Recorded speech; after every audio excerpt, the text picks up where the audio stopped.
présence dans cette grandiose salle de promotion du Collège Pierre Bouvet est motivée par une conférence qui sera vraiment animée par le membre de l'organisation non gouvernementale de développement dénommée Lives of DRC. Je demanderai à l'assistance d'avoir une oreille très attentive afin de saisir l'importance de cette conférence qui, désormais, durant l'année, c'est la première conférence que nous tenons au sein de notre chère et belle école. Monsieur le coordonnateur du Collège Pierre Bouvet, Monsieur le directeur des études, Monsieur le directeur de discipline, respectable corps professoral du Collège Pierre Bouvet, distingués invités en vos titres et qualités, je tiens à vous dire bonjour. Bonjour. Chers élèves, bonjour. Bonjour. Nous sommes ici dans cette salle pour échanger en tant que de corps scientifique, de corps intellectuel. Nous sommes là pour échanger des idées sur ce que nos conférenciers vont nous tenir comme propos, et l'enrichissement de ce débat sera vraiment accompagné par vos questions, par vos suggestions, soit par vos propositions très chères.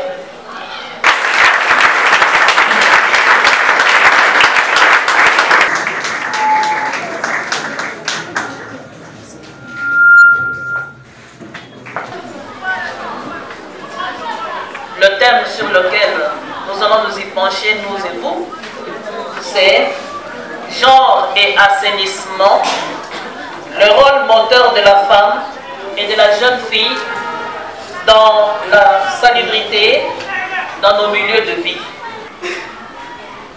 Distingués invités, mesdames, mesdemoiselles et messieurs, très chers élèves apprenants dans ce prestigieux collège. Bonjour à tout le monde et bienvenue en ce lieu. Bonjour, merci. Aux femmes et aux élèves filles, bonne réflexion en ce mois vous dédié.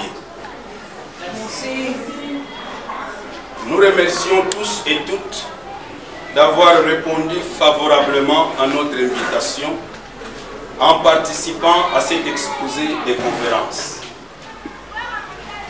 Messieurs les conférenciers, cette instance est pour nous occasion tout indiquée à vous témoigner de notre gratitude pour nous avoir honorés de votre présence, tant physique que mentale.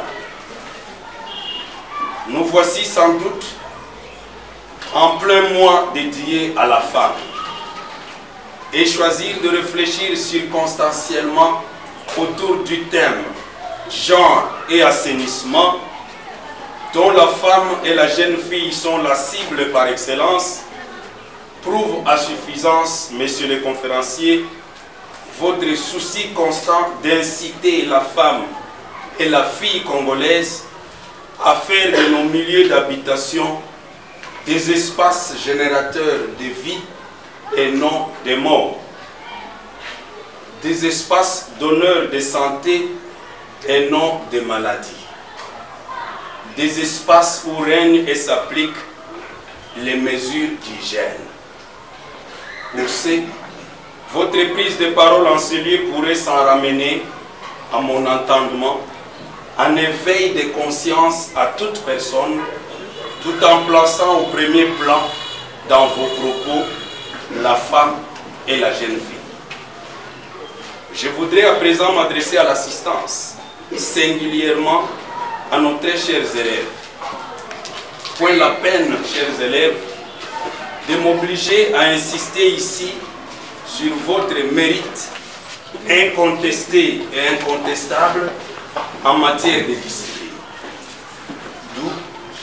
Plus que jamais dans le passé, nous comptons sur votre discipline formative tout au long de l'exposé des conférences. Nous comptons également sur votre capacité d'écoute et de partage d'opinions lors de vos interventions pendant la phase questions-réponses.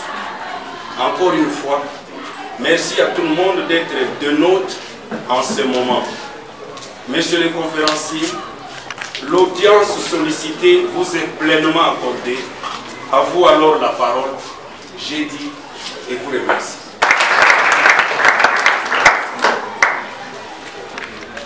Je suis le coordonnateur national de Lives Hope DRC. Je suis un enseignant, chercheur, un enseignant d'université au grade de chef de travaux. Je suis économiste de formation. J'ai fait mes études, j'ai obtenu ma licence en économie monétaire internationale il y a de cela environ 14 ans. Et je suis dans l'enseignement supérieur universitaire, à peine terminé les études, donc ça fait aussi environ 14 ans. Voilà ce que je peux dire pour l'instant de ce que je suis. Et tout au long peut-être la conférence, vous apprendrez autre chose. Je vais parler de Lives Hope, pas maintenant.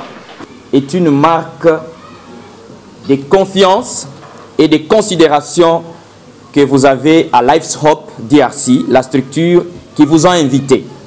Nous en sommes donc infiniment reconnaissants. Avant d'entrer dans le vif de notre sujet, permettez-nous d'exprimer toute notre gratitude envers Monsieur le coordonnateur et préfet des études du collège Pierre Bouvet, ainsi qu'à toute son équipe pour nous avoir reçus et avoir permis que cette journée ait lieu au sein de son établissement. Monsieur le coordonnateur et préfet, ces gestes marquent pour nous, donc pour Lives Hope DRC, un début d'une collaboration dans divers domaines en vue de promouvoir le développement multisectoriel de notre société. Mesdames et messieurs, chers élèves, la structure qui vous invite en ces lieux est dénommée Lives Hope DRC en français. On peut le dire littéralement, l'espoir de vie en RDC.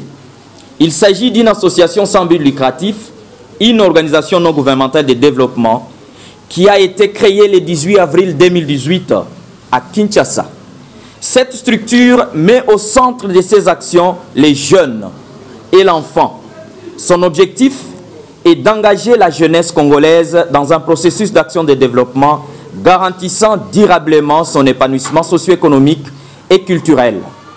Elle se propose par conséquent d'intervenir dans divers domaines dont l'éducation, la nouvelle citoyenneté, l'entrepreneuriat, la santé, l'environnement, l'agriculture, les droits humains, l'alimentaire, la microfinance, le sport et loisirs, les génies civils en ce qui concerne la construction et la réhabilitation des infrastructures de base, la sécurité privée ainsi que l'habitat. Par son objet, Lives Hope a alors pour mission de contribuer à faire du jeune Congolais un véritable acteur de développement endogène par la promotion des valeurs morales, éthiques et par une auto-prise en charge efficace dans divers domaines productifs. Les membres fondateurs, initiateurs et fondateurs de Lives Hope sont M. Moïse Sambili, que je suis, initiateur et coordonnateur national, Madame Godlive Kassonga, qui est aussi initiateur et coordonnateur national, coordonnatrice nationale adjointe. Nous avons Mademoiselle Nzigire Esther, qui est notre secrétaire et qui n'est pas avec nous. Madame Pierrette Mboui Kassonga, qui en est la trésorière. Monsieur Joseph Koubeta, qui est conseiller. Monsieur Paul Kitabi, conseiller. Madame Tina Kambaji, qui est conseillère. Madame Patience Masashi, conseillère. Et Madame Fanny, qui est également conseillère. J'aurais bien souhaité qu'au même moment que j'ai cité le nom, que la personne aussi se présente. Moi-même, vous me connaissez, c'est moi Moïse. À ma droite, c'est Madame Godlive Kassonga, qui est la coordonnatrice nationale. À ma gauche, c'est Madame Tina, qui est conseillère. Madame Fanny, par modestie, a préféré rester là. Et les conseillères et les autres membres sont empêchés pour d'autres raisons liées à notre structure. Donc ce sont là les membres initiateurs et fondateurs de Lives Hope DRC. Mesdames et messieurs, pourquoi sommes-nous en ces lieux? Nous sommes ici pour une fin bien précise, celle de nous entretenir au sujet d'une thématique intéressante qui relève du domaine de l'environnement. Il s'agit du genre et assainissement, le rôle moteur de la femme et de la jeune fille dans la salubrité de nos milieux de vie. Et pourquoi ce thème au mois de mars? Nous sommes tous sans ignorer que le mois de mars est celui dédié à la femme à travers le monde. C'est au cours de ce mois, le 8e jour précisément, que l'on célèbre la journée internationale pour le droit de la femme. C'est une journée de manifestations à travers le monde, l'occasion de faire un bilan de la situation de la femme dans divers domaines. Certes, nous sommes au-delà du 8 mars, mais encore au cours de ce même mois. Voilà pourquoi Lives Hope a voulu partager avec vous cette réflexion portant sur le genre et l'assainissement, en épinglant le rôle que joue la femme et la jeune fille dans la salubrité de nos milieux de vie.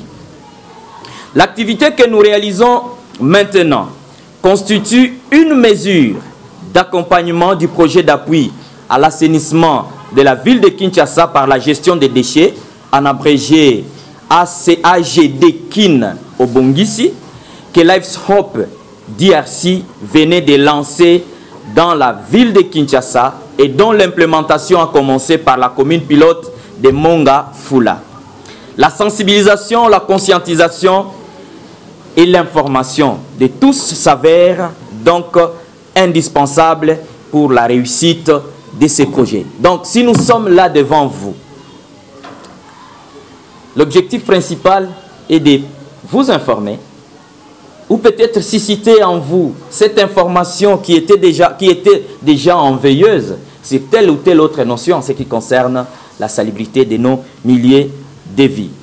Alors, pour quel objectif nous avons décidé d'être là? Cette conférence ou cet échange poursuit les objectifs suivants. 1. Faire un état des lieux du degré de l'insalubrité qui caractérise nos milieux de vie, identifier les causes et conséquences, ainsi qu'à établir les responsabilités. 2. Conscientiser la femme et la jeune fille sur son rôle dans l'harmonisation de nos conditions de vie. 3. Sensibiliser et mobiliser toutes les énergies sur le soutien à apporter à la femme, considérant son apport sur la promotion du bien-être de tous. Et 4. Faire une plaidoirie pour que la femme devienne une partie prenante à la définition et la mise en œuvre des politiques dans différents domaines de vie en général et l'assainissement en particulier. Alors, il y a des concepts qui reviennent. Nous avons parlé du genre, nous parlons de l'assainissement. Nous pouvons ne pas avoir le même entendement. Nous pouvons ne pas avoir tous le même entendement. C'est ainsi que nous allons donner un peu d'éclaircissement, parce que nous nous sommes dit que cette journée serait plus un échange vu le niveau de notre auditoire. Nous avons bien sûr des niveaux différents, des niveaux de formation différents. En face de nous, nous avons des élèves. Et à ces élèves-là, on doit chercher la matière, le niveau de communication qui soit digestif à eux. Voilà pourquoi nous avons préféré commencer par des petites définitions. C'est quoi le genre? Nous commençons par le concept genre. Le concept genre vient du latin genus, qui signifie, premièrement, ensemble d'êtres ou de choses caractérisées par un ou des traits communs. Ensemble d'êtres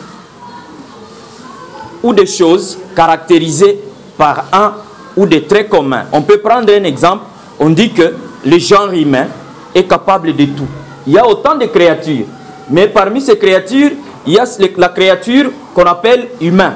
Et on dit que le genre humain est capable de tout. Vous voyez, c'est un être qui est capable de tout. Il est différent d'un animal. Le genre animal, vous voyez, on essaie de distinguer ces groupes-là. En linguistique ou en grammaire, il renvoie à la catégorie grammaticale répartissant de façon arbitraire le mot, notamment les substantifs, en groupe opposé dans un système particulier. C'est par exemple le masculin, le féminin, les neutres, selon la langue considérée. On peut dire que ce mot ici est du genre masculin. L'autre mot est du genre féminin. Il y a même des mots qui sont neutres. Vous voyez ça? Ça, c'est le concept genre. Mais en sociologie, par exemple, ce concept genre renvoie à l'ensemble d'aspects psychologiques et sociaux se rattachant au sexe, à l'identité sexuelle. Dans ce contexte, c'est la signification sociologique qui nous intéresse. Ainsi, les humains, suivant leur sexe, sont répartis en deux genres. Masculin, qui renvoie à l'être humain de sexe masculin, c'est-à-dire l'homme, et féminin, qui renvoie à l'être humain de sexe féminin. Donc, qui fait allusion au sexe. Dans cette salle, nous n'avons que deux genres. Ok? Il y a le genre masculin, donc il y a des hommes, des personnes de sexe masculin et des personnes de sexe féminin. Donc, c'est ça la considération que je souhaiterais que chacun de nous retienne du genre ici. Mais c'est quoi l'assainissement? L'assainissement, c'est l'ensemble des mesures, l'ensemble des techniques consistant à recueillir, à traiter, à soigner, à évacuer les eaux usées, à évacuer les excréments, mais le concept d'assainissement renvoie aussi à la gestion des déchets. Dans quel but? Dans le but de rendre nos milieux propres, nos milieux sains. Vous avez des latrines qui ne sont pas propres. Il y a des eaux usées qui traînent ça et là. Si on veut assainir ces latrines, il faut bien canaliser ces eaux pour qu'elles ne traînent plus en ces lieux-là. Mais une autre question surgit. Pourquoi parler alors du genre et de l'assainissement? Nous prenons ces deux concepts et nous les mettons ensemble. Nous parlons du genre et assainissement tout simplement pour chercher à comprendre le rôle de ces personnes-là, des sexes masculins et des sexes féminins dans l'assainissement de nos milieux d'habitation. Chacune de ces personnes a un rôle à jouer. Voilà pourquoi nous mettons côte à côte genre et assainissement pour comprendre le rôle de tout un chacun. Et c'est ce qui nous permettra de comprendre également l'apport de chacun. Parce que très vite, on va se dire, mais pourquoi seulement on a préféré dans la thématique parler de la femme et de la jeune fille, ou d'insister sur la femme et la jeune fille quand on parle de l'assainissement. Nous les comprendrons tous. Donc, nous avons mis ces deux concepts ensemble, genre et assainissement, pour comprendre les rôles de chacune des personnes de ces deux sexes que nous venions d'identifier en définissant le genre dans l'assainissement. Alors,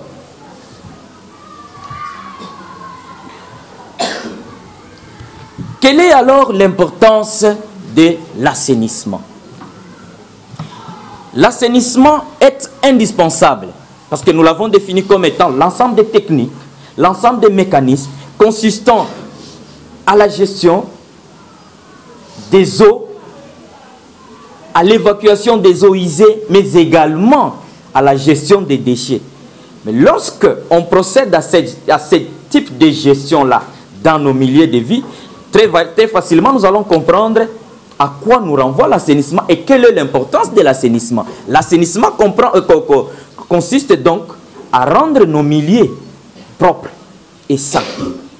Donc, l'importance de l'assainissement est de rendre nos milieux propres, nos milieux de vie, nos milieux de travail propres et sains.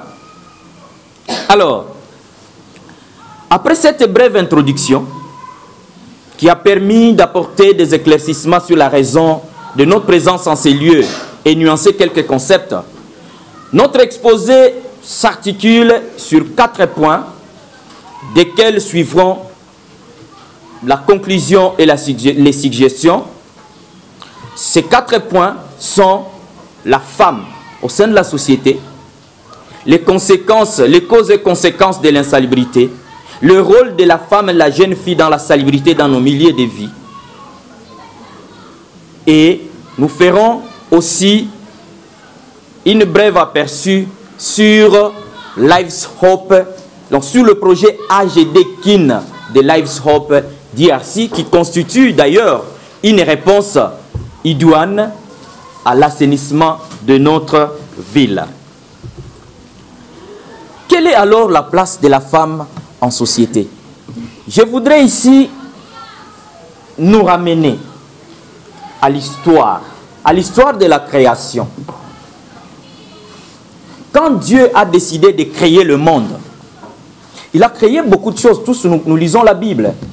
Il a créé beaucoup de choses. Il a créé les cieux, la terre, les arbres, les animaux. Et à un moment donné, il a créé l'homme. La Bible nous dit clairement que cet homme-là créé n'était pas heureux. N'était pas heureux. Et Dieu s'était même permis de faire passer devant lui tout ce qu'il y avait comme créature. Et l'homme demeurait toujours dans sa situation de tristesse. Et en tant que Dieu, il comprendra ce qu'il fallait. C'est ainsi qu'il va frapper l'homme d'un profond sommeil. Il sortira l'une de ses côtes et il va créer, parce que la femme c'est une créature de Dieu aussi, il va créer une femme. Et quand l'homme s'était réveillé, la situation avait changé. Il s'est dit, oh, c'est une belle créature. Il était vraiment dans tous ses états de joie. Il va s'exclamer et il va même dire des choses. C'est la chair de ma chair, c'est l'os de mes os, et il appellera femme. Dès ce jour-là, la considération que l'homme avait vis-à-vis de toutes ces créatures qui étaient en face de lui avait changé. Il n'était pas content des animaux, il ne se réjouissait pas en voyant les animaux, il ne se réjouissait pas des fleurs, de tout ce qu'il y avait dans le jardin d'Éden, mais ce jour-là, avec la présence de la femme, la vie dans ces milieux qui étaient son toit, qui était son milieu de vie, avait radicalement changé. Voilà même pourquoi, pour illustrer cela, dans une maison où il n'y a pas de femme, c'est nettement différent d'une maison là où il y a la présence d'une femme. Pour ceux qui sont mariés, ils savent très bien que quand sa femme est présente et n'a pas voyagé, il est à la maison, la situation est tout autre. Et quand il se déplace pendant un moment, je prends une semaine, un mois, franchement pour l'homme, c'est le calvaire qui commence. Nous les hommes, nous le savons très bien. Donc la femme, c'est cette créature merveilleuse que Dieu a créée pour harmoniser la vie sur cette terre. Donc elle a sa place dans nos vies, elle a sa place en société, une place indispensable. Ça, c'est l'histoire de la création. Mais revenons dans nos milieux d'habitation, là où nous vivons tous les jours. Nous savons ici que la famille est constituée du père, de la mère et des enfants. Mais au sein de la famille, il y a une vie qui doit être harmonisée, à l'instar du jardin d'Éden. Le papa va au travail, comme les enfants chantent. Maman est où? Ah, à la cuisine, en train de faire quoi? De chauffer les gâteaux, de préparer. Elle prépare pour qui? Pour l'ensemble de la maison, n'est-ce pas? Mais avant de préparer, le papa a donné l'argent, n'est-ce pas? Pour que la maman plutôt fasse le marché. Pas nécessairement. La provision peut être là. Elle recourt à la provision, mais qui prépare, c'est maman. Mais quand elle prépare, elle envoie qui? Les jeunes filles principalement. Elle envoie les jeunes filles. Ce sont ces jeunes filles qui font la vaisselle, n'est-ce pas? Ce sont encore ces jeunes filles qui entretiennent la maison, n'est-ce pas? Le matin, quand on fait l'horaire pour entretenir la maison, je vois rarement que sur cet horaire figure le nom des garçons. Vous voyez ça? Ce sont les enfants, filles, qui s'occupent de l'entretien de la maison ensemble avec leur maman. Vous voyez ça? Si nous avons résolu, nous avons décidé, en ce qui concerne l'assainissement, insister sur la femme et la jeune fille, c'est de par ce rôle-là que nous, parents, que vous, nos enfants, vous reconnaissez de la femme et de l'enfant et de la jeune fille au sein de nos ménages. Donc, quand nous considérons la femme et la jeune fille au sein de nos foyers, ce sont elles qui rendent nos milieux vivables. Parce qu'une maison qui n'a pas été torchonnée, une maison où il n'y a pas à manger, parce que la femme, parce que la jeune fille n'ont pas préparé, mais la maison est dans le chaos pratiquement. Donc à l'instar du jardin d'Éden, ce sont encore ces créatures-là, du genre féminin, qui jouent un rôle indispensable à l'assainissement de nos milieux de vie. Vous comprenez avec moi que la femme est l'actrice principale de l'assainissement de là où nous vivons. Vrai ou faux? C'est la femme. Même, je préfère que les hommes aussi répondent. Les hommes, est-ce que c'est vrai ou c'est faux? Nous le saurons quand nous allons passer au jet de questions et réponses, parce que ça va nous permettre un échange, ok? Or, cela a été déploré quand vous parcourez la littérature, la prise en compte de la femme en tant que partie prenante dans la définition et la mise en œuvre des politiques n'a pas été, jusqu'au jour d'aujourd'hui, des politiques en matière d'assainissement, une chose vécue. C'est une réalité.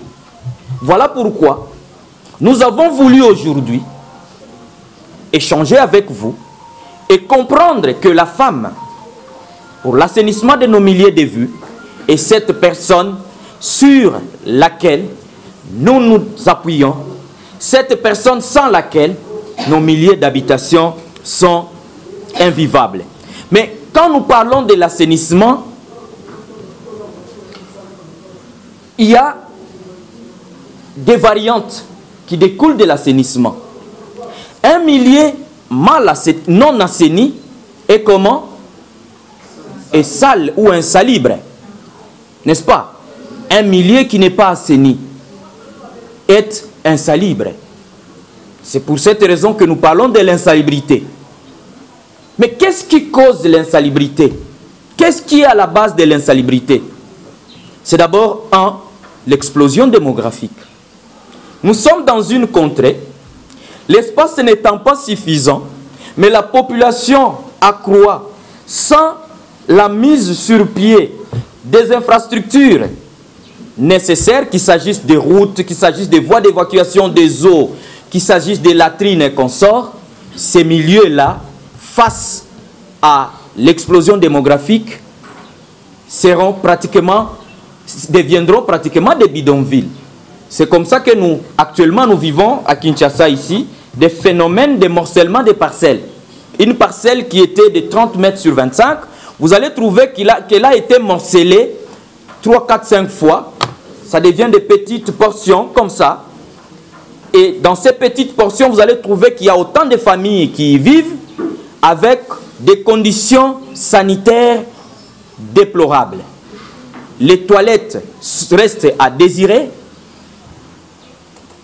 Ces mêmes personnes qui sont là, leur mode de production, et là c'est la deuxième cause de l'insalubrité, leur mode de production, de consommation et de rejet, mode de production, de consommation et de rejet, accentue l'insalubrité. Production, c'est quoi? Moi, je décide de préparer, n'est-ce pas? Je suis chez moi, la femme, je prépare. Mais quand déjà je prépare, la quantité de nourriture, c'est un exemple banal, simple. La quantité de nourriture n'est pas consommée intégralement par les enfants. Nous nous retrouvons avec quoi? Avec du reste de nourriture. Ces restes-là, nous avons produit, nous avons consommé, nous n'avons pas tout consommé, et le reste, nous les jetons. Ou, j'ai des images, nous les jetons dans les caniveaux, nous les jetons sur les avenues, et rares sont ceux-là qui les jettent dans des poubelles appropriées. Ça vient renforcer l'insalubrité. Donc, j'ai parlé de l'explosion urbaine, ok, sans respect des normes urbanistiques. Je parle de mode de production et de consommation et de rejet. On a produit les sachets, l'eau en sachet, je consomme, j'ai bien consommé, mais au lieu que je mette les sachets dans un sac, j'attends que le gouvernement, moi là, vienne me mettre la poubelle là pour que je décide de jeter ces sachets dans la poubelle. C'est insensé. Je dois prendre les sachets, je les mets soit dans mon sac, soit dans ma poche, et arriver à l'endroit indiqué, je le jette dans une poubelle. Il ne faudrait pas qu'il y ait toute une armée derrière moi pour pouvoir poser ces gestes-là. Vous voyez le mode de production, le mode de consommation et le mode de rejet vient polluer quoi? Notre environnement. Cause de quoi? Cause de l'insalubrité. Nous avons aussi les effets de la mondialisation sur le commerce international. Le commerce international, ce sont souvent les produits manufacturés, n'est-ce pas? Les produits manufacturés proviennent des industries. Vous voyez ça? Et quand les industries produisent, tout ce que les industries produisent ne sont pas à consommer. Il y a par exemple des emballages qu'on ne consomme pas. Vous voyez? Alors, avec les échanges, je prends l'exemple de la RDC. C'est un exemple banal que j'ai toujours donné même dans des auditoires, dans le cours de théorie de l'échange international. On s'est dit, nous sommes assez grands, on s'est dit, je dis souvent, dans cette salle, si on demandait à chacun de laisser dans cette salle tout ce qui n'est pas produit au Congo, on sortirait comment? Tout nu. Pour dire que nous consommons étrangers. Or, ceux-là, quand ils produisent, et nous achetons, même si on achetait les riz, c'est emballé dans des sacs. On termine, on consomme ce qu'il y a dedans, et les sacs, on les jette. Est-ce que les sacs se décomposent facilement? Les bouteilles d'eau, même quand si on achetait des cuisses, des cartons, mais dedans il y a aussi des sachets, non? On consomme ce qu'il y a dedans, et le reste, on jette. Donc, la mondialisation vient accentuer aussi la pollution de notre environnement. Je vais opposer cela par un exemple de produits qui ne sont pas tirés de l'industrie. Un monsieur est parti sur la route de Matadi. Il revient avec un véhicule d'ananas ou de bananes. Ok? Quand il arrive, il se met à vendre. Vous prenez ces bananes, vous enlevez la peau, ok? Vous consommez ce qu'il y a à consommer. Cette feuille-là, cette peau-là des bananes, si on décide de l'enterrer, c'est de l'engrais naturel. Pourquoi? Parce que ça va se décomposer. Vous voyez ça? Si on décide de la sécher et l'utiliser dans ce qu'on appelle le pondou de quoi? Voilà. Ça peut aussi vous servir, mais le sachet ne vous a pas servi. Vous voyez, la consommation, le mode, le commerce international, via la mondialisation, vient accentuer la pollution dans nos milieux de vie. Nous sommes tous là. Donc, comme je venais de le dire si haut, que notre exposé allait s'articuler sur 4 points, là nous venons de terminer les deux premiers points. On a parlé de la place de la femme au sein de la société. Nous venons de parler des causes et conséquences. Mais parlons maintenant du rôle de la femme et de la jeune fille en société. S'agissant du genre et l'assainissement, nous avons dit qu'en ce qui concerne le genre, c'est l'un d'acteurs du genre qui joue le plus de rôle dans l'assainissement. C'est qui? Ah, c'est la femme. C'est la personne de sexe féminin. Alors, s'agissant du genre et de l'assainissement, les femmes jouent un rôle fondamental. Dans les sociétés africaines, les femmes sont souvent responsables, comme nous l'avons dit tantôt, des tâches ménagères et généralement du maintien de l'environnement. C'est la jeune fille qui va balayer la cour. Si nous rentrons au village, vous savez, la première activité, quand on se réveille le matin, parce que nous avons la chance d'avoir vécu au village et en ville, c'est de balayer. Avant même que tout le monde ne sorte de la maison, on va trouver la cour propre. Et qui font ce travail? Ce ne sont pas les hommes, ce sont les femmes.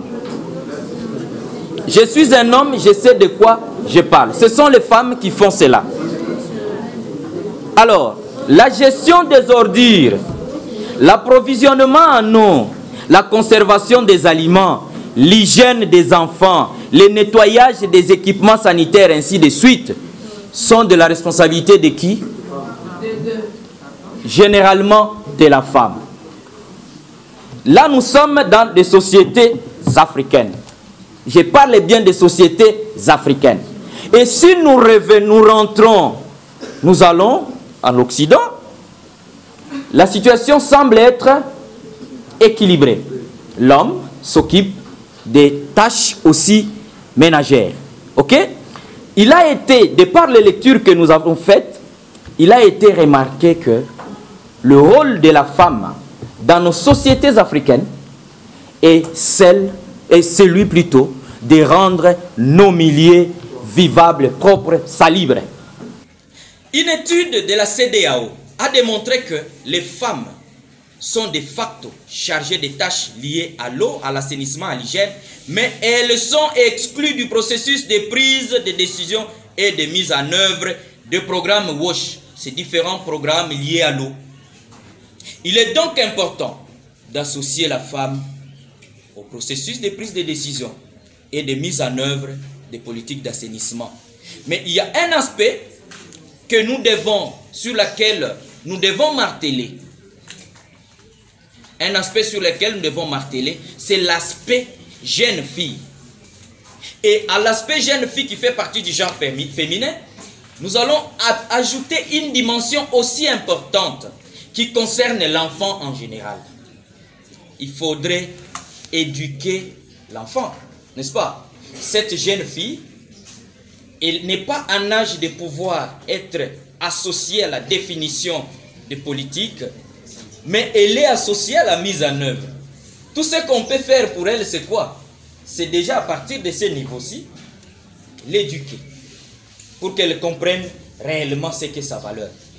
Alors, si nous pouvons aller beaucoup plus vite, avant d'entamer le tout dernier point sur lequel je vais juste brosser quelques mots, je voudrais ici que nous comprenions ensemble, d'abord que les femmes elles-mêmes comprennent ce qu'elles sont, le rôle qu'elles jouent, l'importance qu'elles ont.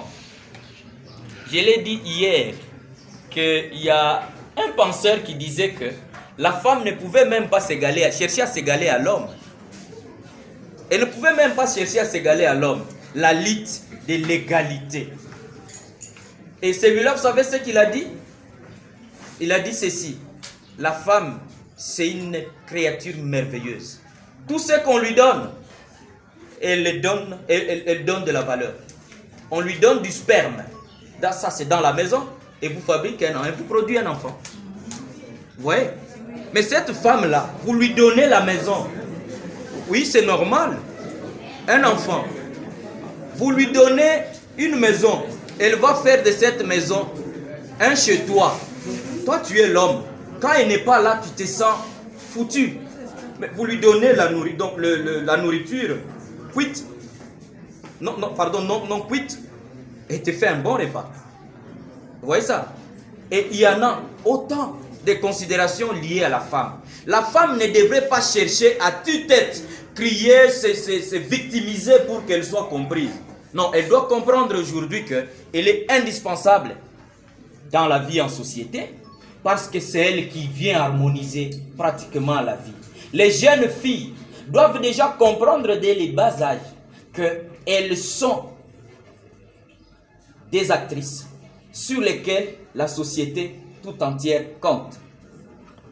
Dirigée aussi par une dame, malheureusement est présente, mais je la représente valablement parce que je suis administrateur de ce ONG. Restant dans le sujet, je vais utiliser deux vocabulaires. Il y a ce qu'on appelle appropriation et réappropriation. C'est-à-dire, je dois remettre le concept appropriation à la structure, c'est-à-dire Pierre Prouvé, qui a accepté que la manifestation s'est faite. Elle s'est appropriée la manifestation, c'est-à-dire et le sujet et la structure qu'il a animée. Maintenant, il y a ce qu'on appelle la réappropriation, c'est-à-dire là, je jette la balle au professeur d'éducation civique et morale et au professeur d'éducation à la vie. Et comme le conférencier l'a dit, ça doit intégrer le programme d'enseignement national. Vous devez maintenant, après la conférence avec les élèves, créer un centre d'intérêt dans vos deux cours, comment continuer avec le sujet pour que les enfants arrivent à se réapproprier aussi la question de l'assainissement. Voilà au moins ce que je pouvais apporter comme soutien parce que par rapport à l'enseignement. Donc c'est pour vous dire que c'est déjà inscrit, mais seulement le professeur doit chaque fois se souvenir. Pas souvent, quand ce professeur donne ses cours, il donne souvent des grands thèmes qui n'entrent pas dans la vie quotidienne, et à l'école et à la maison. Et au fait, ils n'ont pas tort. Le tort revient au pouvoir organisationnel organisateurs de l'enseignement. Parce qu'ils se disent à l'examen d'État, on ne pose que telle question, telle question, telle question. Et lorsque lui aussi ne s'aligne pas vers cette philosophie-là de l'examen d'État, il a des problèmes avec son directeur des études, il a son problème avec son préfet, et ça pose un problème. Parce qu'en fait, l'État aussi ne donne que de lois que lui-même ne sait pas appliquer par rapport à certaines réalités. De propositions auprès de l'INSPOUL, des sous-divisions des provinces éducationnelles, qu'on ne peut pas donner une matière qui ne se retrouve pas à l'intérêt général de la société. Parce que tout le monde, et les parents, et les élèves, et les écoles, l'attention est focalisée vers l'examen d'État. Comme vous veniez tantôt de le dire, rien que les questions peuvent orienter les enseignants. Les questions venant des examens d'État peuvent orienter les enseignants. Ils vont se dire non. Il y a des questions sur l'environnement qui sont posées. Vous voyez? Et déjà, dès le départ, ils vont prévoir, dans leur préparation, ils vont prévoir ces matières-là. Donc, c'est une belle contribution à laquelle nous adhérons. Et nous aurions peut-être demandé aussi aux gestionnaires de l'école qui prennent part à des séances de travail avec la hiérarchie pour que dans les échanges, que ces questions-là puissent être abordées et faire en sorte que les enfants aient l'intérêt, parce que l'intérêt est lié aux questions auxquelles on doit répondre, pour que déjà, dans les questions, dans les questions qui sont dans les examens, ces types de questions-là reviennent. Voilà, merci infiniment. Je voulais un peu connaître si vous travaillez vraiment en connivence avec l'hymne national que nous entendons à travers la ville propre. Si vous travaillez ensemble avec le gouvernorat d'ici, puisque c'est devenu une chanson, on ne sait plus. Nous avons suivi dernièrement le gouverneur qui a donné 14 millions de francs congolais dans des communes, mais cet argent est parti comme ça. La ville est devenue plus sale qu'avant. Je ne sais pas si vous contribuez à ça. Dans tout ce que nous disons là, s'il vous appuie et si le message arrive au niveau de la base, les choses peuvent marcher. Puisque là, on traite seulement en haut, mais la base n'est pas consultée. Là, ça ne marche pas. Nous nous sommes sentis tellement révoltés. C'est ainsi que nous avions résolu de créer une structure qui pouvait nous permettre, j'ai bien parlé ici de l'auto-prise en charge, nous approprier certaines questions et agir. Si nous avons pensé à l'assainissement, c'est parce que l'assainissement semble être au cœur, au centre de la vie de l'homme. Une personne qui vit dans un milieu malsain tombe malade. Et quand cette personne-là tombe malade, doit se faire soigner, cela va épuiser ses économies, n'est-ce pas? Quand ça épuise ses économies, ça l'appauvrit davantage. Il ne saura plus payer les études des enfants, lui-même ne fût-ce que manger, ainsi de suite, payer les loyers. Ouais, toutes ces conséquences-là. C'est ainsi que nous avions pensé à mettre sur pied ce projet. Et dans nos stratégies, d'abord, le constat fait était que le pouvoir, dans ce que fait le pouvoir public, il y a plus du slogan, je l'ai dit haut et fort, parce qu'eux-mêmes sont conscients. Il y a même un collègue fondateur qui dit que non, les actions qui sont posées, c'est pour des fins de télévision. Qu'on sente, qu'on voit qu'il y a quelque chose qui s'est fait. Mais on ne va jamais filmer là où il y a des choses qui ne se font pas. Vous voyez ça? Il y aurait deux sons, comme on dit, deux sons de cloche, là où c'est fait, qu'on nous montre comment c'était avant et comment c'est après. Et ce qui reste à faire. Dans notre démarche, nous nous sommes dit ceci, non seulement nous irons vers le plus grand producteur de déchets qui sont les ménages, qui produisent 100 fois plus que les autres sources de production qui sont les entreprises et le public, nous allons les conscientiser, mais nous irons ensemble avec le pouvoir public. Je dois vous dire honnêtement ici que Lives Up n'a pas un soutien financier du pouvoir public. C'est un courage de nous-mêmes.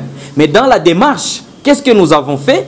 Nous sommes allés, parce que pour rencontrer le gouverneur ou le ministre de l'Environnement, c'est un casse-tête. Ça sera des audiences, des demandes d'audience interminables. Nous nous sommes rabattus sur les autorités qu'on peut voir facilement et dont la gestion au quotidien les met en contact permanent avec la base. C'est ainsi que nous avons commencé dans la commune de Mongafula et nous avons été en séance de travail avec le bourgmestre qui a sursauté et il s'est dit « Oh, mais je n'ai jamais entendu ça ». Pendant que lui-même est dans Bopeto. Et lui-même a reconnu que Bopeto, ça ne va pas. Il nous a conviés à une rencontre avec tous les chefs de quartier. Nous y avons été et nous nous sommes produits avec l'équipe. Le message a été bien saisi. Je dois vous dire ici honnêtement que cette structure, ces projets tels que nous l'avons conçu, produirait en une année, si on parvient à intégrer, à faire abonner 150 000 ménages, produirait 1900 emplois permanents. Vous voyez, 1900 emplois permanents. Et alors, pendant que nous serons avec ces 150 000 ménages, il y aura des ressources qui seront générées par ceux-là qui polluent. Parce qu'ils sont responsables de l'évacuation de leurs déchets. Ces ressources vont servir non seulement à l'évacuation des déchets, mais aussi à motiver ces chefs de quartier que nous avons consultés, nous avons contactés. Nous sommes avec les chefs de riz, les chefs de localité. Je dois vous dire que même maintenant, au moment où nous sommes dans cette salle, il y a nos équipes sur le terrain qui travaillent ensemble avec des chefs de rue, avec des chefs de quartier et font ce qu'on appelle de porte à porte. Et dans notre philosophie, qu'il n'y ait pas un seul ménage sans abonnement. Parce que la question qu'on va se poser, ces ménages qui n'ont pas d'abonnement, rejettent où? Autre chose qui rend difficile et qui vient renforcer cette pollution, c'est l'existence dans le secteur des opérateurs informels. Tous ceux qui ont des poussous ne se sentent pas liés vis-à-vis de l'État. Pourtant, pour exercer cette activité, il faut une autorisation. On doit savoir qu'est-ce que vous voulez faire, avec quels moyens, avec quel équipement. Vous voyez ça? Mais ils sont sur le terrain, ils collectent les déchets ménagers, eux-mêmes sont exposés à des risques incommensurables. Mais ils vont aussi fatiguer, il est tout seul. Vous voyez, souvent ils sont seuls. Hein? Souvent il est seul avec sa charrette. Quand il se fatigue, il commence à décharger. Et c'est comme ça que la solution qui a été trouvée dans les ménages crée des conséquences fâcheuses sur la voie publique. Ces mêmes jeunes, comme je l'ai dit, à combien pas non, parce que quand la matite, il arrive, oh papa, parce que c'est moins cher. Vous vous dites que non, je profite. Et quand on pose des questions aux gens, mais magamatite nabino wapi. Oh, c'est l'ignorance de la loi. Vous voyez? Alors nous sommes en train de mener aussi une plaidoirie pour que tous ceux qui œuvrent réellement dans le secteur, il y a Raskin ici, la régie d'assainissement de la ville de Kinshasa, pour que tous ceux qui œuvrent dans le secteur soient formels. Parce que là, ils auront un engagement vis-à-vis de l'État. Vous voyez? Donc, pour répondre à la question, on est en collaboration avec ces autorités-là chaque jour. Et vous venez aussi de dire que vous êtes en contact avec le gouvernement. Maintenant, le problème que je vous pose est le suivant. Est-ce que vous avez demandé au ministre les programmes de cours? Quelle est la matière qu'on doit donner? Sous question, un cours qui a 12 chapitres à l'examen d'État, il y a une question. Est-ce que cette question va tomber directement sur l'environnement ou sur les sillages politiques? Je dis et je vous remercie. J'étais un jour, je me disais moi-même un jour, mais quand on vient me bombarder des cours de mathématiques, de ceci, l'autre surgit, je ne sais, avec des intégrales de matrices, mais ça va me servir à quoi? Vous savez ça? C'est la question que moi, s'il vous plaît, votre réaction là, votre réaction n'est pas fondée malheureusement. Quand on forme un enfant, quand on forme une personne, on forme un tout cohérent. Moi, quand je résous des problèmes, des fois je ne me dis pas quand est-ce que j'ai recouru aux mathématiques, quand est-ce que j'ai recouru au film. Je suis économiste, je suis enseignant. Et j'ai toujours encouragé les jeunes à ne rien négliger. Vous savez, moi je suis économiste, je vous parle de quoi? De l'assainissement. N'est-ce pas? Pourtant je suis économiste. Le projet que nous avons réalisé, un environnementaliste avait dit, même moi, je ne peux pas faire ça. Il a terminé à l'Unikin. Je lui donne pour qu'il donne ses avis. Ah, tout ça. Il dit non, non, non. 5, c'est macro. Hein. Pourtant, on n'est pas du domaine. Simplement parce que les questions liées à la vie nous poussent à trouver des réponses aux différents problèmes qui se posent. Donc, enseigner les enfants tout ce qui peut leur être utile pour leur vie. Ça, c'est une suggestion, une recommandation de ma part. Les ministres, nous n'avons pas encore rencontré les ministres de l'Éducation. Nous avons dit que nous allons rencontrer les ministres. Nous avons le programme de rencontrer les ministres. Pour que ce que nous sommes en train de faire aujourd'hui continue avec sa bénédiction. Vous voyez, avec sa bénédiction. Avec la coordonnatrice nationale, nous avons été reçus par le coordonnateur national de l'OCDE, de l'Observatoire congolais de développement durable, qui était tellement content du travail que nous sommes en train de faire et il nous avait promis quoi? De nous accompagner. La première est adressée à M. Moïse. Monsieur Moïse, quelle thérapeutique pouvez-vous donner pour maintenir l'assainissement constant dans la ville-province de Kinshasa? Et puis, quelle thérapeutique pouvez-vous donner pour maintenir l'assainissement constant dans la ville-province de Kinshasa? Et puis vous avez parlé de l'explosion démographique. Quelles sont les choses, quelles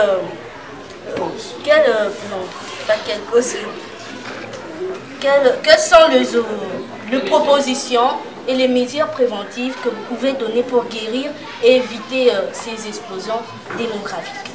Et puis la deuxième question est à Madame Godelive Kassunga. que pensez-vous? Pensez-vous que la femme noire peut-elle adopter la pensée ou la civilisation de l'Occident?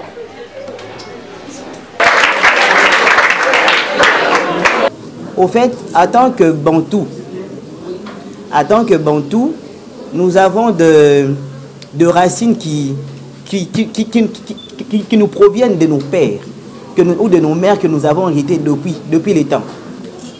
On s'est dit, on s'est dit en tant que femme africaine, on nous a éduqués de telle façon et de telle façon.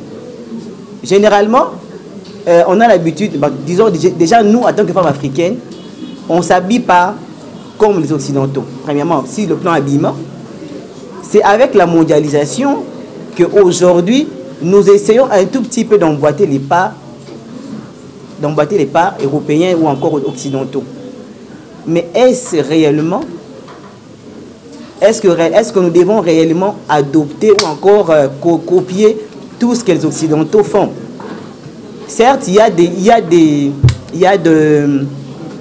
des points où nous, en tant que femmes africaines, on n'est pas censé aller ou encore adopter. Prenons un exemple, par exemple. Parce qu'aujourd'hui, dans le monde actuel, avec les filles ou encore avec les femmes, on est très, très accro à novelas, on est trop accro à toutes ces films nigériennes et tout consort. Et on pense que ce que ces femmes-là font à la télé, c'est ça la réalité. Et pourtant, ce sont juste des scènes que ces femmes-là font. Parce que moi, je me dis, nous connaissons certains occidentaux ou encore des femmes occidentales qui s'habillent normalement, convenablement, qui n'exposent pas leur corps. Mais nous pensons que ce que nous voyons à la télé, c'est ça la réalité. Et moi, je pense que nous, en tant que femmes africaines, par rapport à nos valeurs acquises depuis le temps, depuis nos pères ou depuis des années, nous avons un tout petit peu cette différence-là entre les femmes occidentales et nous. Premièrement, notre habillement n'est pas si mauvaise. Je ne sais pas si vous allez me contredire. Ce qui est vrai aujourd'hui, nous avons le port du pantalon qu'on nous apporte par la mode, et cette mode qui nous provient de l'Occident. Nous avons les slims, nous avons différents habillements ou encore modes auxquels les Occidents nous présentent aujourd'hui. La femme, en tant qu'une femme intellectuelle, si je dois parler sur le plan intellectuel, une femme occidentale et une femme africaine, il n'y a pas tellement de différence parce que tout dépend de comment ce que tu as étudié. Ce qui est vrai, nous n'avons pas tous accès, disons, nos programmes éducatifs, disons, et encore cette façon d'aller à l'école diffère un tout petit peu par rapport au milieu tout simplement. Mais cela ne nous rend pas inférieurs à eux. Cela ne nous rend pas encore ou encore ne nous diffère pas totalement. Nous restons femmes de la même. Tout dépend. Ce qui est vrai, c'est juste la couleur qui nous différencie. Mais nous sommes toutes femmes avec le même mental et cette même façon de réfléchir. Tout simplement, c'est un niveau éducationnel qui nous différencie. Tout simplement. Quand tu commences à t'habiller et que tu scandalises tout le monde, ça ne va pas. Quelque part, il y a quelque chose qui ne va pas. En matière d'habillement, l'Africain, franchement, observe, respecte les mœurs. Vous voyez? Donc, on ne peut tirer de cette autre civilisation que ce qui est positif et laisser ce qui ne l'est pas. Alors, si je dois revenir sur des mesures contre l'explosion... Non, d'abord, la thérapie. La thérapie... Oui, c'était la thérapie en rapport avec quoi encore? Ah, voilà. Voilà. Il y a l'incivisme. Partons d'abord de l'incivisme qui nous caractérise. Je mange des feuilles, je mange les arachides. Et le reste, je les jette en fermant les yeux. Vous voyez ça?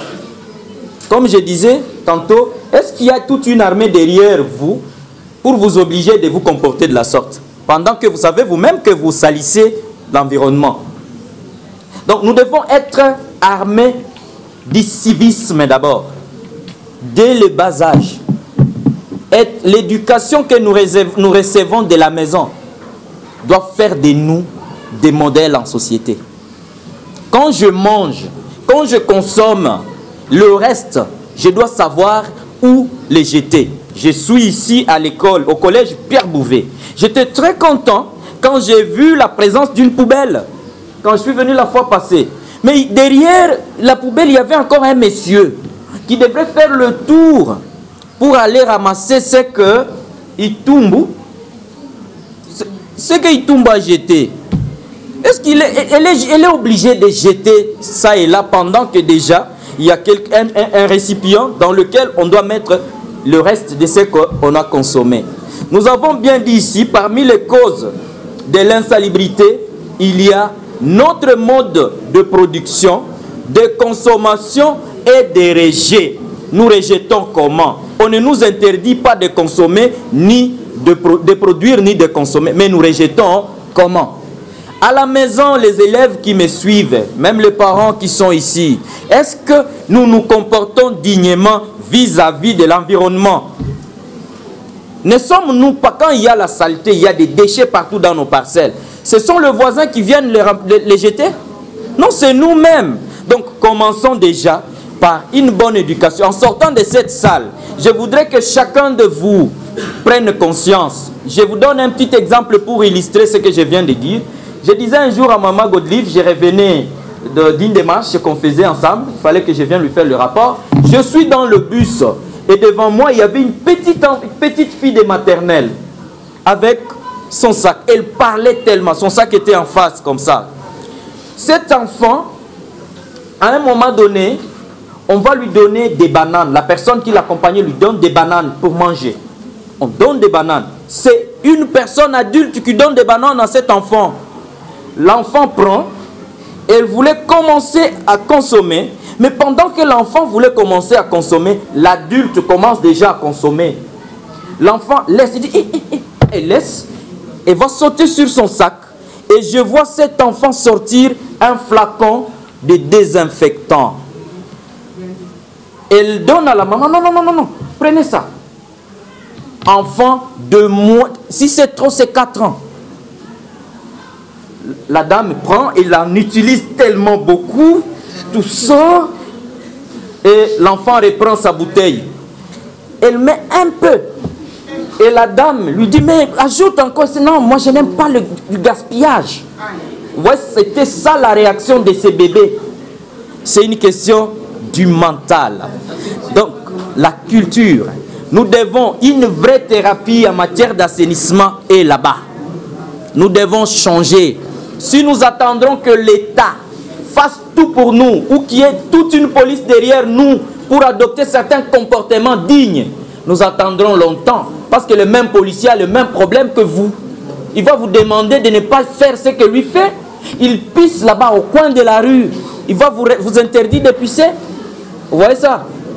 C'est un exemple. Donc, là, en termes de thérapie, c'est ça. Pour ce qui est de la démographie, il est vrai que dans certaines contrées,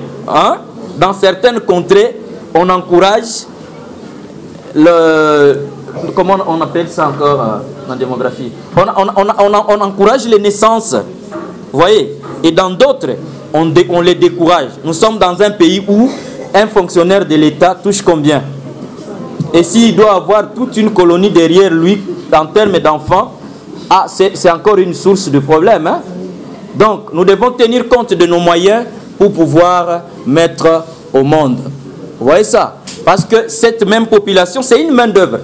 Je n'aime pas entrer dans beaucoup de choses à la fois, mais la main-d'œuvre, c'est parmi les facteurs de production. Si on en a en abondance, on va produire plus. Vous voyez ça? Donc, mais nous devons savoir dans quel contexte devons-nous encourager et diminuer les naissances, ou limiter les naissances. Life Hop RDC est en train de faire présentement là. C'est-à-dire, on est en train de sensibiliser, de vulgariser ce message-là sur l'assainissement de nos milieux d'habitation, mais avec un accent particulier placé sur le genre. Je dois d'abord féliciter l'élève Boubou pour le courage, et surtout que c'est encore, elle est déjà femme, encore une femme. Vraiment, je t'encourage et je te félicite. ça me rappelle aussi, à l'école où j'ai étudié, chaque trimestre, il y avait au moins une conférence. Donc, monsieur le coordonnateur, je pense que chaque trimestre, il serait souhaitable d'organiser une conférence. Donc, il y a les ONG, il y en a beaucoup, il n'y a pas que celle-ci. Donc, pensez à ça, ça va aider les enfants à réfléchir. Dans Lives, nous appelons aussi ces déchets-là ressources. Pourquoi? Parce que lorsque ces sachets-là vont dans le zoo, nous voyons qu'il y a des inondations, je ne sais même pas, immesurables dans la ville de Kinshasa. Je me suis promenée sous la pluie sur Victoire, parce que Maya, Makelele, Mati Likolo. Pourquoi? Parce que tous les endroits où l'eau pouvait passer, le plastique ont bouché. Pourquoi nous disons dans Lives Up que les déchets là que nous voulons gérer sont des ressources? Parce que dans nos projets, nous comptons transformer par exemple le plastique en dalet. C'est déjà en cours. Déjà à l'université de Kinshasa, il y a des études qui se font où vous voyez dans des stations en plaque des dalets. Maintenant, il y en a qui sont en train de faire déjà des fabrications en plastique. Et puis déjà, il y a des gens qui sont sûrs, je ne sais pas comment dire, dans des labos en train de transformer les déchets. Ça veut dire, matiti kauka, ba papier, ba salité à foulou, ils font devenir ça comme de braise. Donc dans Lives Up, on a aussi ces projets-là de transformation des déchets en ressources. Ça veut dire qu'à la longue, nous comptons avec l'appui bien sûr du gouvernement à faire ce qu'on appelle 50-50. Nous prenons par exemple les jeunes de la rue, nous leur disons, nous commençons par Mongafula, nous leur disons un sac de bouteilles en plastique, c'est 500 francs. Vous pensez qu'on aura des bouteilles en plastique? Non, parce que même moi, moi ça qui n'a dit que bande vert n'a 500 francs. Nous allons les faire au fur et à mesure. Là, comme disait le frère Philippe, nous sommes en train de nous sensibiliser en disant que si nous mettons chaque chose à sa place, même à l'école, il faudrait quand même qu'il y ait 3 poubelles. C'est juste une proposition. Pourquoi? Parce que même s'il faut aller jeter ces déchets, si on a déjà une poubelle pour le plastique, une poubelle pour le bio, comme le pot de banane, et puis une poubelle pour le papier, ça va bien nous aider lorsque nous viendrons au moment où il faudrait récolter ces ressources pour en produire d'autres énergies. On n'aura pas encore à faire des tris. J'aimerais déjà dire aux dames, aux filles nous qui sommes ici, il y a une dame l'année passée, elle a reçu 200 000 $. Pourquoi? Elle a participé à un prix qu'on appelle KBF.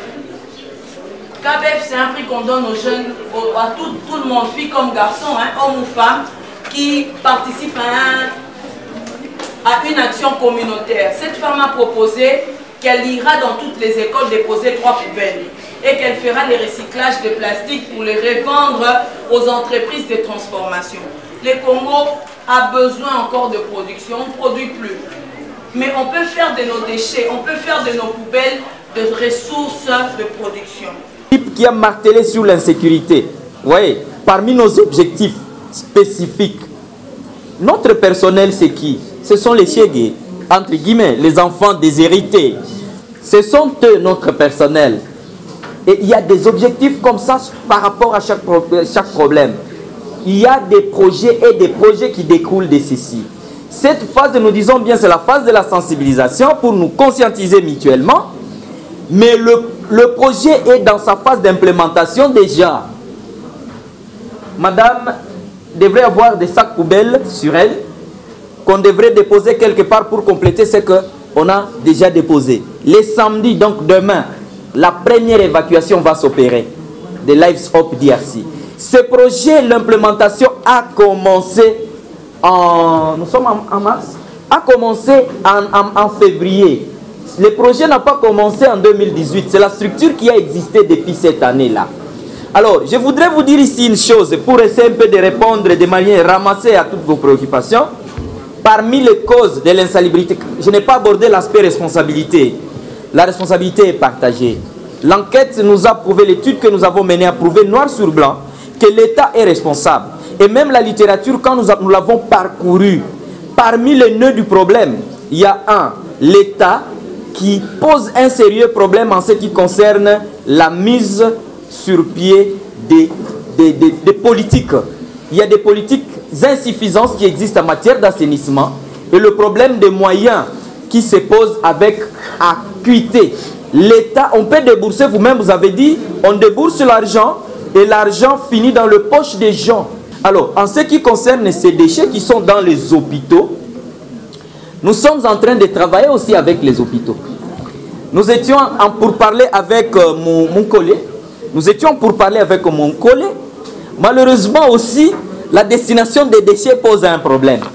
Voilà pourquoi nous posons cette question auprès des autorités pour que les structures formelles s'occupent de la gestion des déchets. Qui dit gestion des déchets parle de la collecte, l'évacuation et le traitement. Madame Fanny a abordé l'aspect traitement. Nous avons autant de projets en ce qui concerne la gestion des déchets. Donc, si remède, tout ça.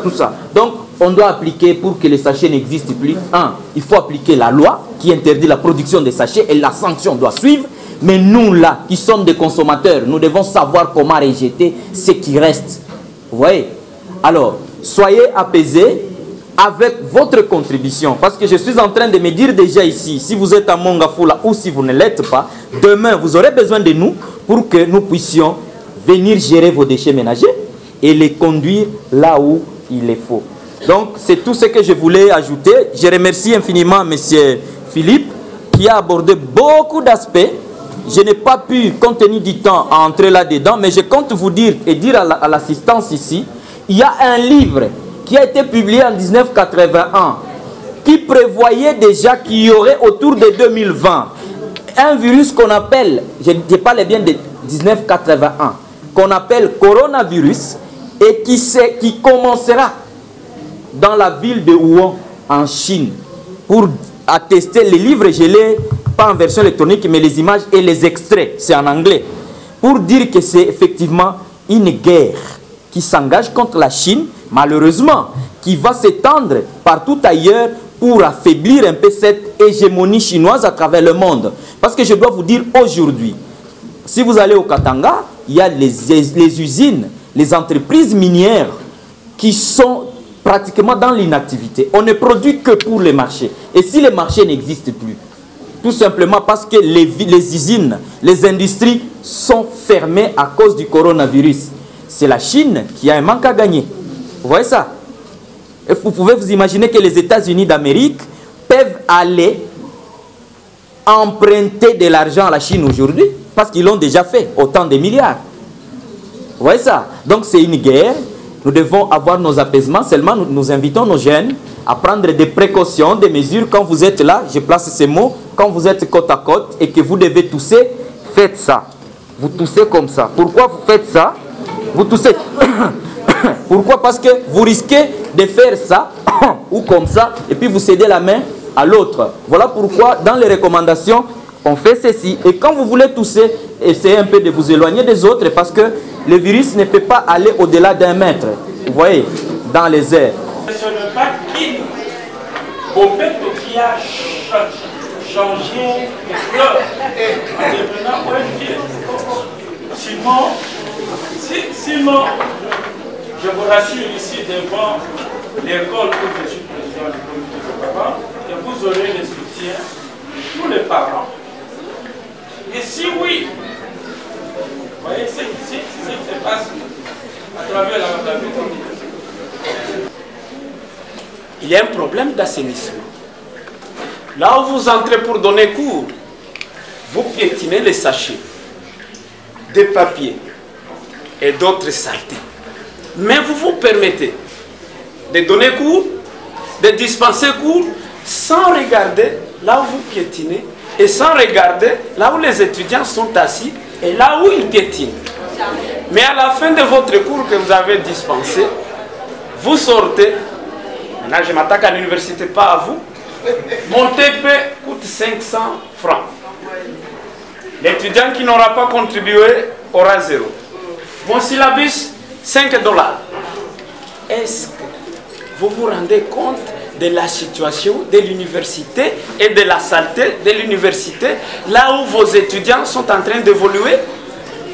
Est-ce que vous avez déjà essayé de sensibiliser d'autres chefs de travaux comme vous, d'autres assistants comme vous et d'autres professeurs qui donnent cours dans les mêmes conditions?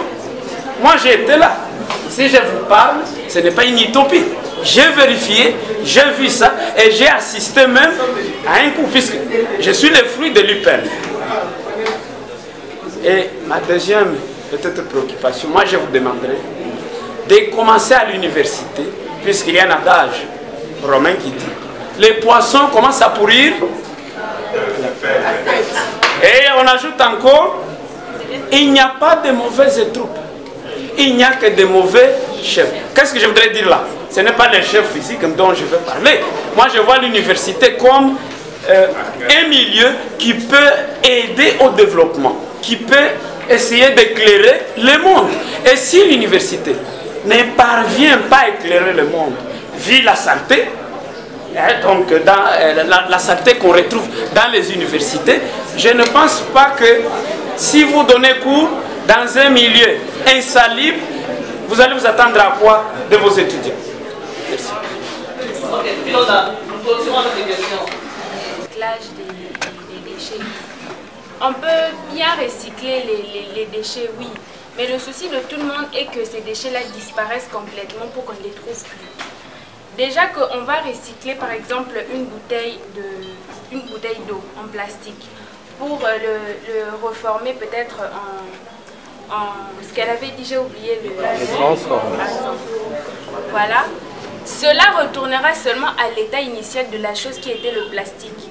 Mais pourtant, on essaye de faire disparaître ce plastique qui cause déjà des dégâts dans l'environnement. Mais lorsqu'on va encore renouveler une autre chose qui aura seulement le même état, on cherchera encore à faire disparaître ce plastique de quelle manière?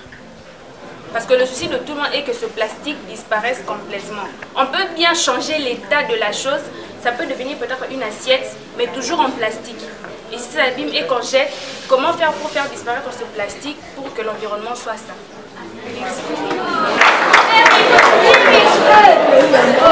Et ses papas me disaient, à Kinshasa, on n'a même pas encore commencé. Vous imaginez, il a fallu 32 ans pour français comme un propre, 32 ans. Parce qu'ils ont commencé comme nous à utiliser du n'importe quoi, à jeter du n'importe où. Mais aujourd'hui, chacun se donne cette discipline, comme disait Papa Moïse. J'ai mangé les beignets depuis le matin. Je vous montre. Ça, c'est mon jus que j'avais pris depuis, je ne sais pas. Ça, c'est le chocolat que j'ai acheté le matin. Pour dire quoi?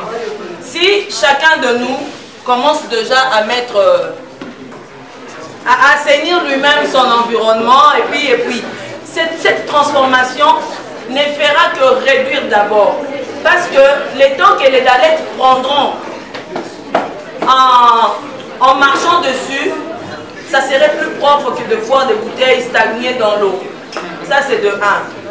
Des 2, ce n'est pas en un jour qu'on finira totalement. Même jusqu'aujourd'hui en Europe, il y a des hôtels qui utilisent toujours des bouteilles en plastique, mais qui n'achètent pas, ils renouvellent. Ils emmènent les bouteilles utilisées, ils nettoient, et puis ils reviennent. Comme ils sont tellement propres, on ne s'est pas remarqué que ce sont des bouteilles réutilisées. C'est comme avec les bouteilles de Fanta. Vous pensez qu'on nous donne de nouvelles bouteilles chaque jour? Non. Donc il arrivera un moment, plus on prendra conscience, plus les renouvellements. C'est parce qu'aujourd'hui, les jeunes comme nous, comme vous aujourd'hui, ils ne s'assoient pas pour dire je vais inventer tel truc.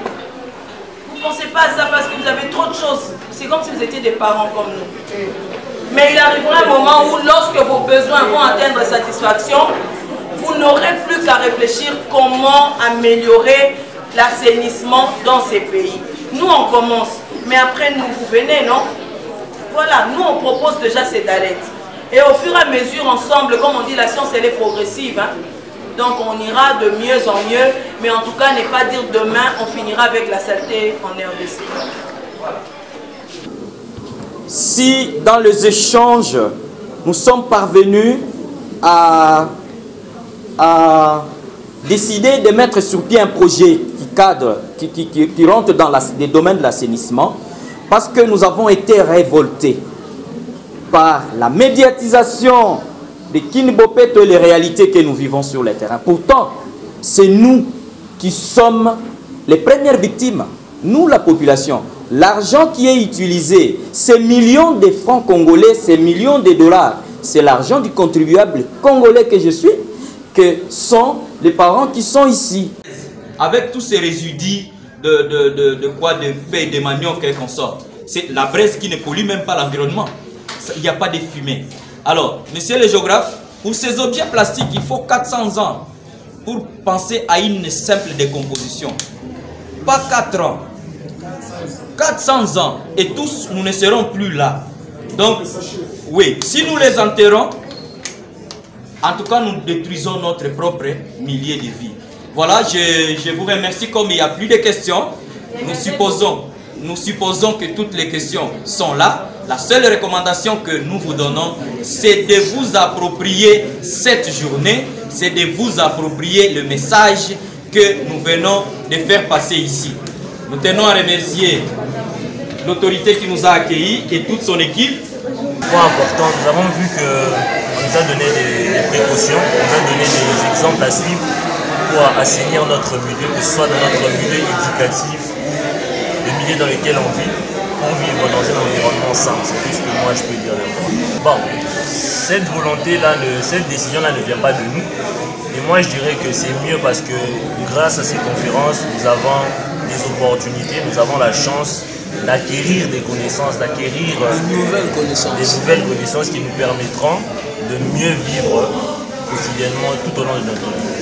J'ai adoré, franchement, j'ai adoré.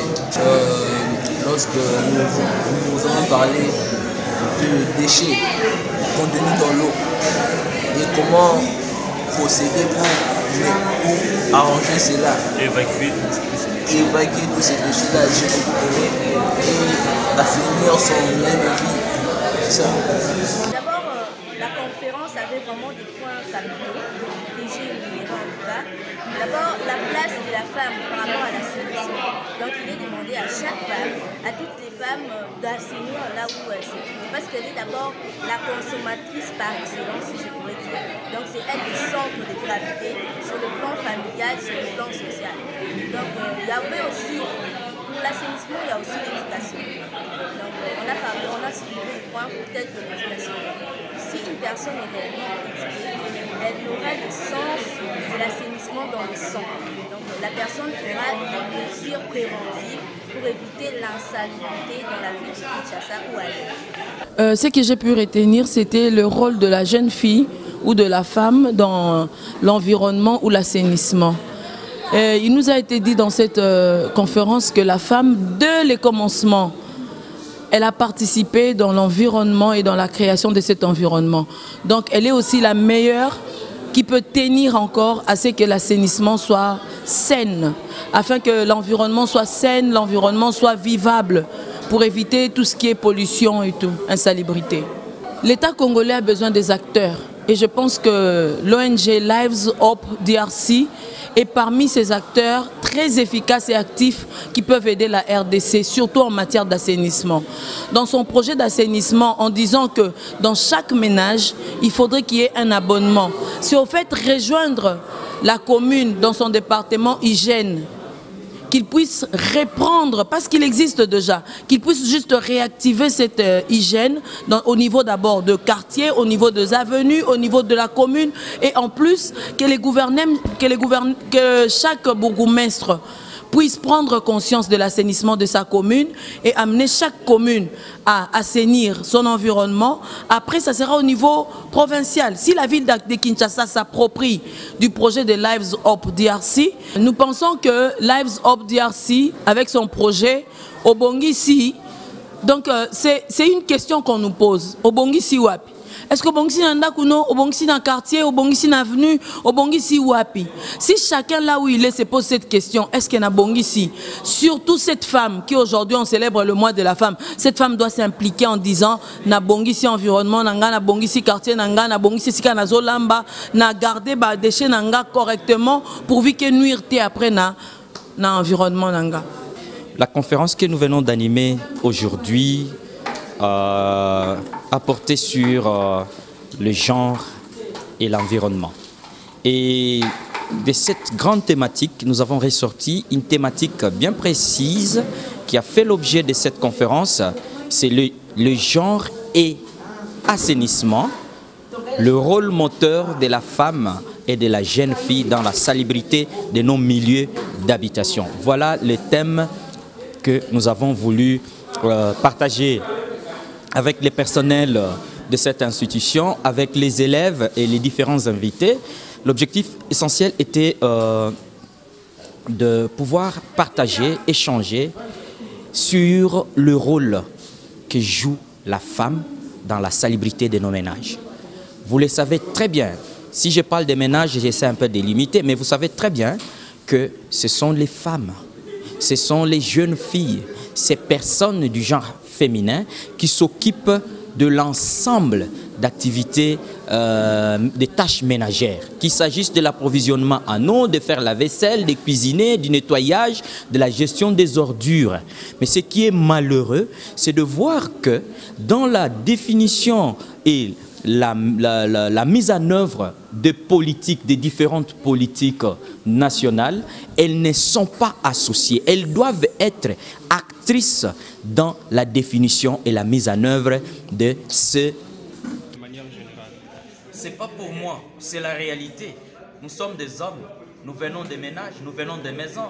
C'est ce que font nos femmes, c'est ce que font nos filles. C'est pas une invention, c'est juste un constat et nous le vivons tous. Nous venons justement marteler là-dessus que la femme ne soit pas considérée comme une personne de second rang en matière d'assainissement. C'est elle l'actrice principale. Et lorsque on veut mettre sur pied des politiques dans ce domaine, il faudrait que cette femme-là soit prise en compte, pas prise en compte, que cette femme-là agisse en tant que telle. On ne doit pas faire des politiques pour elle, mais elle-même doit être associée dans la définition de ces politiques. Obongisi, à toute personne qui sera en face de nous, dans cette activité, dans la mise en œuvre de ce projet. Maman Obongisi, et ça sera une occasion pour nous, donc une occasion pour nous. Yakoye bisaye abongisi nzinga naye abongisi bisika afande. C'est juste un nom qui a un point d'interrogation malheureusement, ou pas un nom mais une question qui permet à la personne de s'interroger. C'est-à-dire quand on pose la question au bongisi yemoko akomituna na bongisi nini. Vous voyez, ça permet à la personne d'interroger son intérieur profond. Même s'il va vous poser vous la question, mais et ça sera l'occasion de lui dire les messages que nous avons par rapport aux aspects de l'assainissement. Quelques messages. Bon, le message, vous savez, même quand Jésus prêchait, il disait que la parole, quand on la prêche, la parole de Dieu, quand on la prêche, elle peut tomber sur un sol fertile, sur le roc, elle peut même tomber dans des épines. Mais quand ça tombe sur un sol fertile, elle va pousser, vous voyez, et produire des fruits. Ici, je ne peux pas vous dire que tout le monde a saisi les messages de la même manière. Mais il est très sûr qu'il y a des gens qui ont saisi les messages et qui vont en faire le leur. J'étais des côtés, de l'autre côté. Les jeunes sont venus, je dis bien les jeunes élèves, ils sont venus chercher le numéro des téléphones. Le souci c'est lequel? C'est d'amener auprès des parents. Est-ce que nous avons appelé un seul élève de venir chercher le numéro de téléphone? Non. Mais ils sont venus, ils ont dit, ah, non. Nous allons amener, vous voyez, ces jeunes ont compris. Il y a ceux-là qui n'ont pas compris, c'est tout à fait normal, mais il y a aussi ceux-là qui ont compris. Et c'est ça notre objectif. On va poursuivre avec des sensibilisations jusqu'à avoir le plus de gens possible qui auront compris. Vous voyez, voilà un peu.